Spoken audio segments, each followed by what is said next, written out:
Welcome back, guys, to Kaitality Lab here on YouTube, and we're here with the new game. My first impressions of A Long Way Down. I was given this game by the developer, so thank you very much. You are fantastic. You're awesome. I don't play these kind of games usually. I usually play, beat 'em up games, fantasy games, RPG games, fighting games, and the like. Roguelite. But I don't really play these kind of games, these card games. So that's my thing I played with was Hearthstone. That was way back in 2017, and I got crushed by online opponents. I thought it was good. Wasn't good enough. Got crushed. It happens. Whatever. Move on. But this game really did impress me because I dove into this one.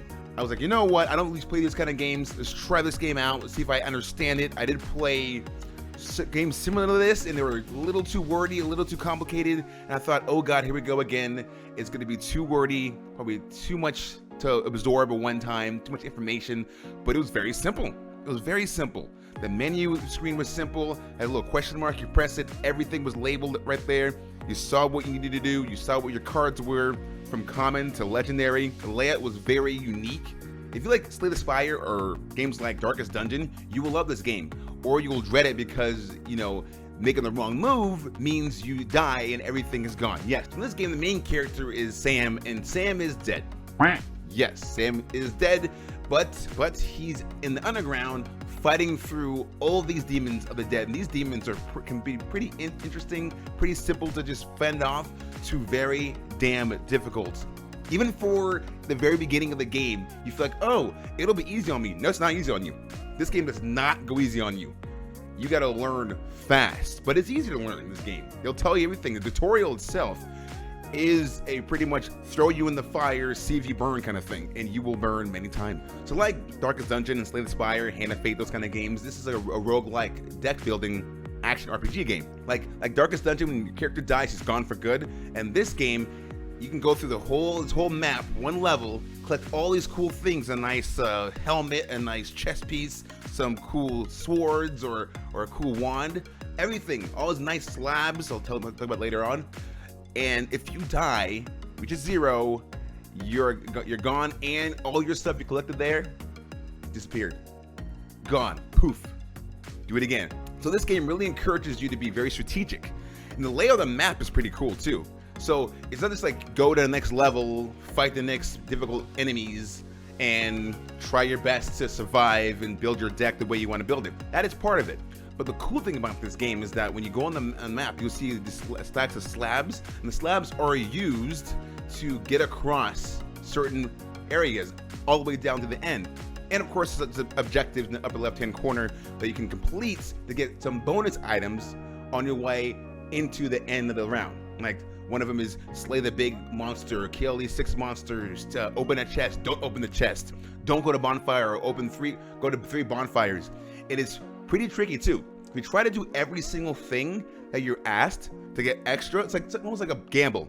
The more you do, the more you'll be rewarded. But if you run out of slabs, that's it. You're stuck in that level. And you may be stuck around the wrong people, the wrong enemies. There's a main enemy in each level you visit who's trying to work against you. Or sometimes he gives you a slab, lays it down for you to get across certain places, but at his pace, not yours. And in the game, you get 3 turns, up to 4 if you have a slab that allows it to get an extra turn to walk around. So that helps too. However, here's where the strategy comes in. There are certain slabs you can have that can just break the slab completely or expose the wall. Because the slabs you have are the flat surfaces, has wall on one side, left side, right side, or all 4 sides. So you gotta be really smart in how you do this. You can put a slab down to block an enemy from coming towards you. And I made a mistake like I do in all these kind of games like Dark Souls 2. You don't have to fight every enemy you come across. Be smart about who you fight. But then again, you gotta fulfill some of those objectives to get certain items, materials to upgrade your weapons and your armor and everything else. So yeah, it's insane. So about the enemies are pretty basic. It's like you have 1-on-1 competition, 2-on-1. I think I saw a 3-on-1 at one time. I didn't get there because I would have gotten destroyed because I was already almost dead anyway. So I'm like, I'm not gonna fight them. I will die. Let's keep going around them. I don't care how many slabs I have to pick up and put down. I'm gonna go around them because I will most likely get absolutely destroyed and wrecked. So enemies are not too tough. It depends on how you use your deck. in the game, how do you defeat certain enemies. So one thing I use, I had this one card where I built up my defense, and also I built up my attack rating at the same time. So, and another card that synergized with that one that came up randomly was like a 45 to 60 damage. So I used that to destroy the enemy faster. So you gotta be forward thinking in these kind of games. I mean, like I said, I never played these kind of games before, so I kind of got used to the way I played, and I took that strategy and just destroyed enemies in my way. But in the way is, you'll take a lot of damage. Even the heal cards don't really give you that much of health back, so you have to, in your deck, slowly build it up and upgrade. And this is how you upgrade your cards. So what you do is really cool. You're given dust. You're given a lot of dust in the beginning, which is cool, but let me a little taste. You can recycle your deck, recycle your cards, recycle anything you don't use, your armor, your helmets and your shoes, your sword, whatever. Except for the beginning sword, you can't recycle that because it's your very beginning sword or a weapon, rod, whatever you call it. You can use that, you can recycle that for extra dust to upgrade your cards. You want to do that a lot, by the way, because you only get one chance after you beat the level to upgrade your stuff, to reshuffle your deck, to get more decks, to create more cards before you go on to the next challenge. That's how crazy it is. And there's also places you can go in the map where you can upgrade or switch things around that you don't need anymore, or get a new sword, get a new weapon, get better cards. However, there are enemies lurking around the area, so it's risk and reward.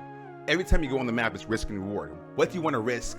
You want to risk some HP, going way away from the bonfire to go into this one, it's like a pirate ship level, to reshuffle your stuff and then get some more slabs, or do you just want to go straight shot into the end, kill the boss, and then leave? Once the boss is dead, the whole level is over. It's done. Unless you want to continue and again gamble and risk it all and get more items. It's up to you. So like I said, the menu system is so easy to understand. It lays it all out for you right here. You just click on the question mark, it shows everything for you. The cards you have, the status of it, will it be common or legendary, it's right there in front of you. One thing I haven't touched on yet in my experience is how to build a new card or build a new item. I don't think I have enough dust for that. You have to really grind for dust, which is in itself difficult. But once you do have enough dust, you can create new items, which is pretty cool. Battle system's beautiful. Like I said, if you are used to Slay the Spire, it's just like that, strategic. The cool thing I liked about it, I haven't played those games yet, Darkest Dungeon or Slay the Spire, but I imagine they have the certain abilities you can use to remove. Like one thing I love doing is whenever you get hit by an enemy enough, they put a curse on you, or a certain curse on you to degrade your defense or degrade your attack power. One thing I love to do is use a certain card that removes, I think it's called patience, or I think it's called blessings or patience, that removes all the statuses from me, because you get 3 turns per round against the enemy, and it removes everything from you. You build the defense up and boom, hit him again. In the way I play the game is always it's always forward thinking, always what can I do in the future? You know, if you can just do poke and just smack your enemy 1, 2, 3 and you're done. Or you can say, okay, let me build my defense up here, take their defense down there, so then in the future when I get a better card that complements that card I just used for synergy, boom, I obliterate the enemy so quick. There's one moment I did that perfectly, and I was so proud of myself. I'm learning. And then I got absolutely mollywopped by the end boss. Holy Jesus, I got destroyed by him. And even a common enemy. It was insane, but I get to learn. This game, you will die a lot, but you'll learn a lot from your death. You will learn. And at one point, you will get a lot of cool items. A lot of awesome items. I can't wait to use this, and I needed that sword, I needed that one, I needed that. And then you die. Yeah, you just done. I was halfway to the end of the very level. I'm like, okay, I can go here and kill this boss real fast. I have 100 HP. I have enough to fight him. I think I can do this. I have a better weapon, I have a better armor. But if I lose all this stuff I have here, all these slabs, I have 5 more left, I could probably beat him, use the slabs to exit, and then I'm good. Pick up the last treasure chest, and I'm fine. I didn't do that. I gambled, and I lost.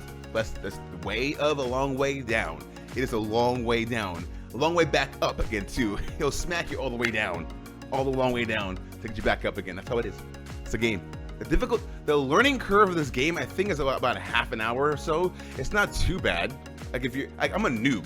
Okay, I'm fresh-eyed, noob, baby boy, born into the game like it was yesterday, the noob in the game, and I caught on pretty fast. I did lose, like I said, a few times here and there, but I learned why I lost and how to go a different route. And it'll teach you how to be better. Like I said, I try to attack everything in my path. Not the best strategy at all, because there's very sparingly bonfires. With bonfires help you gain your life back. However, it's like 50 HP, and these enemies hit so hard sometimes. You have like 5 or 10 or 15 HP, and going to these areas requires slabs. You run out of slabs, you're stuck, you're sitting duck. You're at the mercy of the enemy who's putting down slabs to curry all his men towards you and just one by one fight you, and you're done. Demise will happen. But it's not too difficult to learn how to play the game, but it does get more and more difficult as you go on, which is going to happen because the better you get, the more you learn, the better stuff you have, the more companions you have. You can get companions too in this game. I think up to 2 other companions in this game with you to fight, the more difficult it is. And I'm not too sure if it goes the same way of Darkest Dungeon, to where if you lose a companion, they're gone forever. If that's the case, oh my goodness, that will hurt my heart. What I can say to you is prepare yourself for a fun, interesting, innovative twist on the card deck building, roguelike, RPG genre, which is really taken off right now since last year. And well, 2 years ago, 2017, up until this year, it's really taken off. It's a lot of card-based games in development right now by developers, which is fantastic. So if you love these kind of games, love a challenge, get this game. I'll give this game a solid good, because I wasn't blown away. I was more blown away by the strategy on the map. That's different. It wasn't just go right into the battle and you're done. It was more like how to get around and then get in the battle and then exit the battle. You can't exit battles, by the way. You gotta win or lose, and then go to the end while you satisfy all these objectives. It's fantastic the way they did it. But like I said, there's some things I just was not intrigued by. I'll play the game again, probably a few times here and there. Maybe I even get into an epic battle that I have to finish. That's how I am. I'm determined. But I do appreciate Synapses Studio for giving this game. You guys are fantastic. Thank you for this. This game came out on the 16th. If you're watching it today, it's on the 16th it came out. $16.19. So yeah, $16 about and some change. 10% off right now. So pick it up. It's fantastic on Steam. I think you'll enjoy it. That's my review of this game. I guess my first impression of the game is pretty cool, pretty fun to play. I enjoyed it as a noob speaking to you. If you love these kind of games, I think you'll enjoy it too. I didn't mention it. The graphics are good, are really cool. Very nice, unique graphics. Love the hand-drawn graphics on everything you see in the game. The music's okay. The strategy is awesome. The map, the way they lay it out is fantastic. I love it. The battle systems, 2 thumbs up. And the cards, how you build your cards, how they teach you how to play the game, and then let you go on your way to get demolished or to win. Love it. What do you guys think about it? Let me know in the comment section below. All right, I'll be answering all your questions, all of them, my friends. Also, I'm on twitch.tv/Kaitality on Monday, Wednesday, and Friday nights, 8 p.m. We are just getting done with The Messenger, and we're going on to Shovel Knight and other amazing games. There's so many games in 2020, and some I got to catch up on in 2019 and 2018 that are gonna just blow your mind, my friends. I'm Kaitality here, guys, on YouTube. Hope you enjoyed this first impression / review, and I'll see you guys in the next video. Okay, guys, keep being awesome. Peace out.